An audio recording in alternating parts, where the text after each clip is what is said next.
देश में महामारी की दूसरी लहर चल रही है। शुरुआत से सरकार की ओर से दावा किया जा रहा था कि महामारी का ज्यादा असर जीडीपी ग्रोथ पर नहीं दिखेगा। आरबीआई भी सरकार के पक्ष में आंकड़े दिखा रहा था, लेकिन दुनिया की तमाम बिजनेस सर्वे एजेंसियां दावा कर रही थी कि भारत की जीडीपी ग्रोथ शुरुआती अनुमान से काफी नीचे जा सकती है और अब सरकार भी ये मानने लगी है कि उसके दावे और हकीकत में अंतर हो सकता है। आरबीआई ने भी ऐसे ही संकेत दिए हैं। तो जीडीपी ग्रोथ पर क्या है आरबीआई का नया अनुमान, देखिए ये रिपोर्ट। महामारी की दूसरी लहर का असर इस बार भी जीडीपी ग्रोथ पर दिखाई देने लगा है। अधिकांश राज्यों में लगाए गए लॉकडाउन के चलते निर्माण उद्योग को सबसे ज्यादा नुकसान उठाना पड़ा है। इसके बाद से तमाम सर्वे एजेंसियों ने भारत की जीडीपी ग्रोथ के पुराने अनुमानों में संशोधन करते हुए इसे 9 से 10% के बीच कर दिया है। आरबीआई की ओर से भी संकेत मिलने लगे हैं। भारत की विकास दर धीमी हो सकती है, लेकिन पिछले साल के मुकाबले ये बेहतर रहेगी।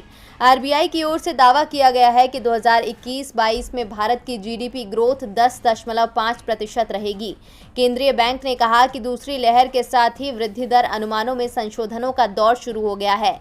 आरबीआई की रिपोर्ट में दावा किया गया है कि वित्त वर्ष 2021-22 की पहली तिमाही में वृद्धि दर 26.2%, दूसरी तिमाही में 8.3%, तीसरी तिमाही में 5.4% और चौथी तिमाही में 6.2% रहने का अनुमान है।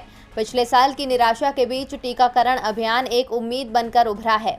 आरबीआई की ओर से कहा गया है कि आगे चलकर वृद्धि लौटने और अर्थव्यवस्था के पटरी पर आने की स्थिति में ये महत्वपूर्ण होगा कि सरकार बाहर निकलने की एक स्पष्ट नीति का पालन करे और राजकोषीय बफर बनाए, जिसका इस्तेमाल भविष्य में जीडीपी ग्रोथ के सामने आने वाली मुश्किलों से निपटने में किया जा सके।